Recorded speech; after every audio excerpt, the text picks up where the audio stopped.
அருமை மகன், அன்பு மகன் வெற்றி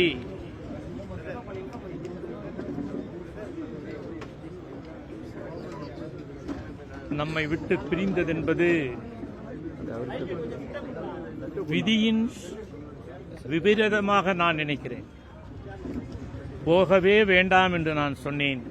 அப்படி அழுத்தி சொன்னால் போகாமல் இருப்பவன் இந்த முறை இது கடைசி என்று சொல்லி அது இவனுக்கு இது கடைசி பயணமாக இருக்கும் என்று நான் ஒரு காலம் நினைக்கவே இல்லை.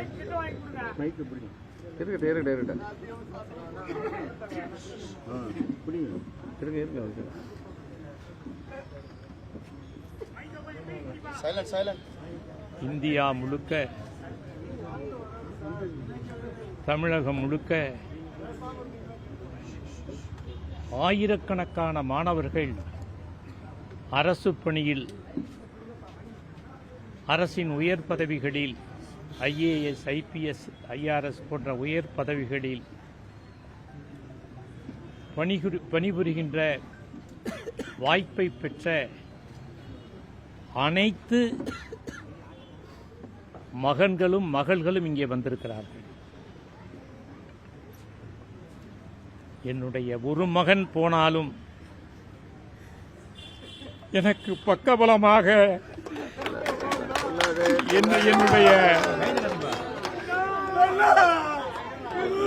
என்னுடைய மகன்கள் இருக்கிறார்கள், மகள்கள் இருக்கிறார்கள் என்ற மனவலிமையோடு நான் உங்கள் அனைவருக்கும் நான் நன்றி தெரிவித்துக் கொள்கிறேன். சக மனிதனுக்காக வாழ வேண்டும். ஒரு சமூக நீதி என்பது பொருளாதாரத்தால் தடைபட்டுவிடக் கூடாது என்று அரசால் அங்கீகரிக்கப்பட்ட 259 ஜாதிகளில் 170 ஜாதிகளை சார்ந்தவர்களை அரசினுடைய பணிகளிலும் மீதி இருக்கின்ற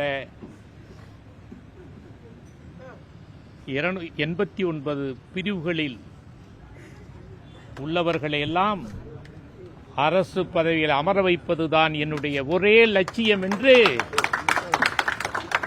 என்னுடைய மகன் மரணத்தில் நான் உறுதி எடுத்து அதை நோக்கி பயணம் செய்து சக மனிதனுக்காக வாழ்ந்து என் மகனின் ஆன்மா சாந்தி அடைகின்ற வகையில் அந்த சேவையை அபிவிருத்தி செய்வேன் என்பதை சொல்லி அனைவருக்கும் நன்றி பாராட்டி எனக்கு ஆறுதல் சொன்ன அத்தனை நல்ல உள்ளங்களுக்கும் இந்தியாவின் பல மாநிலங்களிலிருந்து பல்வேறு பணிகளை எல்லாம் விட்டுவிட்டு இந்த நிகழ்ச்சியிலே கலந்து கொண்டு எனக்கு ஆறுதல் சொல்ல வந்த அனைத்து IAS, IPS போன்ற உயர் பதவிகளிலே இருக்கின்ற என்னுடைய மகன்களுக்கும், தமிழ்நாட்டில் TNPC மூலம் வெற்றியாளர்களாக பவனி வருகின்ற அனைவருக்கும் என்னுடைய நன்றியை தெரிவித்து நான் மனம் கலங்க மாட்டேன். காரணம், இத்தனை மகன்களை நான் பெற்றிருக்கிறேன், அவர்கள் எல்லோரும் இருக்கிறார்கள். ஆகவே நான் இன்னும் உறுதியோடு, இன்னும் வலிமையோடு சேவையை பிரதானப்படுத்தி என்னுடைய வாழ்க்கையை அமைத்துக் கொள்வேன் என்று உறுதியெடுத்து இந்த எனது மகனின் இறுதி நாளில்